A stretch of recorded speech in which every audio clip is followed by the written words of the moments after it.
All right, this next topic is a blast from the past. You know, we said earlier that Michael and I used to do Tech Talk Radio, and this is, 25 years later, we're still talking about personal items. So let's bring up the Pixel 9 Pro Fold.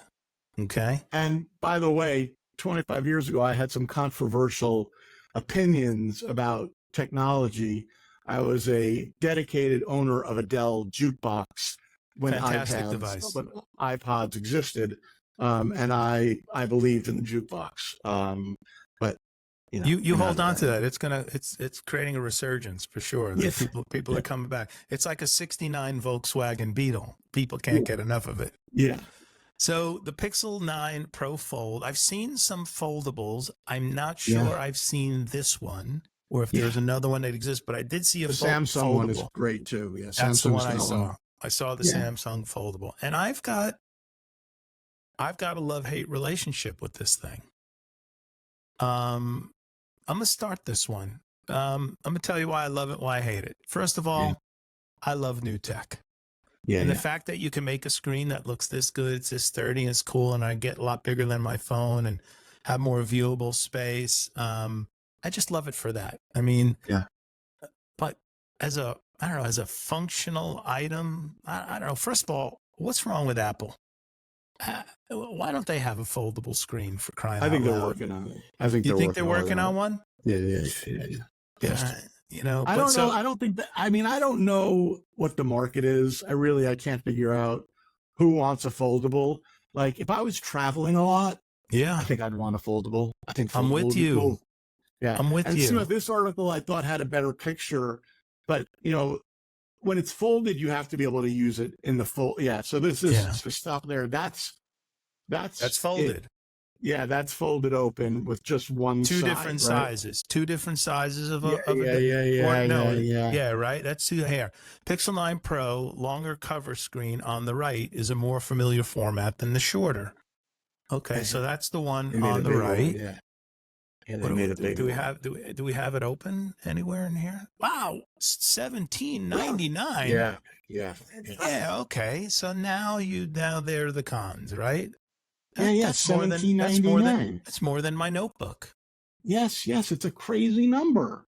Yeah, I got a MacBook Pro. Maybe I paid close to that, but you know what? I'm struggling now. $17.99 is tough. But they'll set you up on a plan. You get paid off over 3 years. You sound like a subprime lender. I'm sorry about my dog. No, it's all right. Ruby's part of the show. It's all good. There's something going on. Yeah. What's she doing over there? She trying to get in? Trying to get out? She thinks something's happening, and she wants to let me know that something is happening. Yes, something is happening, but it's going to be okay. I thought she wanted to talk about the Google folder here, And she's like, this is stupid.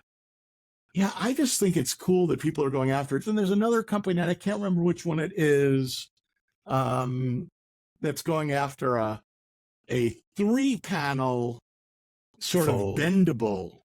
Huh. And the reality is what about a no form factor phone? Right? Like just in your eyeglasses. Yeah, like the Oculus. Totally. Yeah, but or if you could open your hand and it, like Obi-Wan Kenobi stood up and was like, hey, I mean that. I'd have to have one of these in my hand because the notion of traveling with one of these is cool because I like media. And so if I'm on a plane or if I'm sitting up in a hotel room or something, I never put the television on in a hotel room anymore. Anything I watch, just watching on the phone. But I'd sometimes, if I know I'm going to have some downtime, maybe I'm on a little Netflix or something, or I'm catching up on an episode that I'm watching, I will bring another device. I'll have my MacBook or I'll have my iPad. And I think we'll have to check out, this just came out, but I bet there are some good YouTube reviews. We'll be able to see it a little bit in action. So cool. Yeah, I mean, I think, what's interesting is like, I don't know if you upgrade your iPhone every year. Every other. Yeah, right. So, I mean, in the early days, there was a reason. There was so much tech improving year over year. Now that's slowed down a little bit, right? Like I am using a Pixel 7, right? Okay. So the 9 just came out. I'm Yeah. 2 devices behind. And I don't really, there's some stuff on the Pixel 9 that's cool. Some of the AI photo touch up stuff they're doing, I really like. But Yeah. I'm not going to get a new phone for that. Like I'm good with my Pixel 7 for right now. And I don't do a lot on my phone other than mail and web browsing. Like I'm not creating TikToks and I'm not creating social Yeah. media. And we talk about camera improvements, like Yeah. How much yes, better they're you need than better. 45 Right. megapixels, you know? Right. And yeah, they're getting better at sort of more custom controls and depth and all these cool things. But also at $1,000, a phone, it's not an expense I'm taking on every year. And especially, you think about my kids or your kids, like they're not going to get a new phone every year, like Yeah, that. until they're off the payroll. Then, if they're on the payroll, they get one every other year, just like the Papa Yeah. does.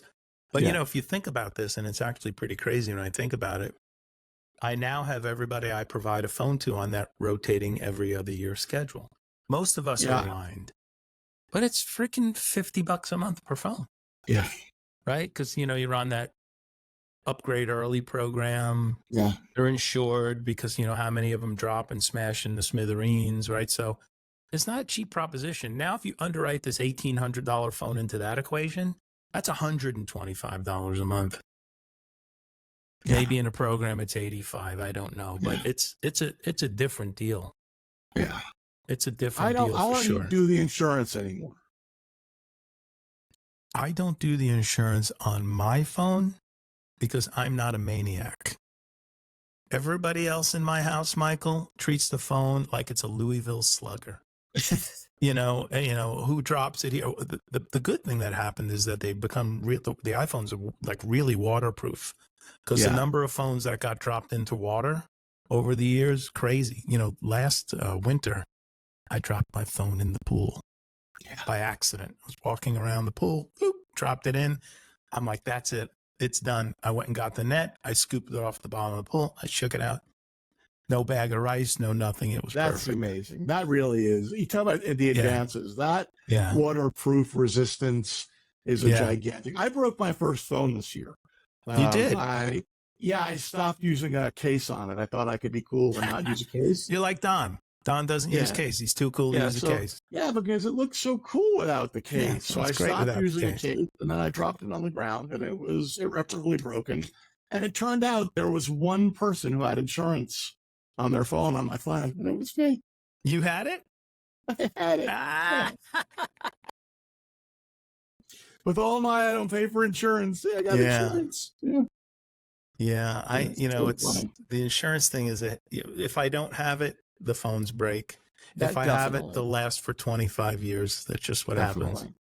Yeah. So what you have a Samsung now? What do you have? I have a Google Pixel 7. Oh, that's right. You said that you have a Pixel 7. What are you thinking about this? The price point of this, if it was $1,000 or $1,200, I would think about it.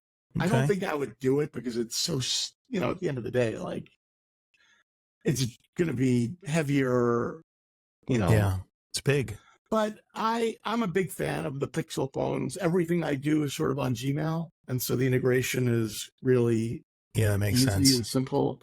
And so, I kind of like them. But I've used all of the phones and they all make phone calls, text, browse, do email. They're all, people sometimes say, I had family members who didn't like that I was a green bubble. It's funny you mention that. I think it might be why my ex-wife left me. Well, Android's coming out with something that's going to enable their phones, the Droid phones, to be included in iMessage.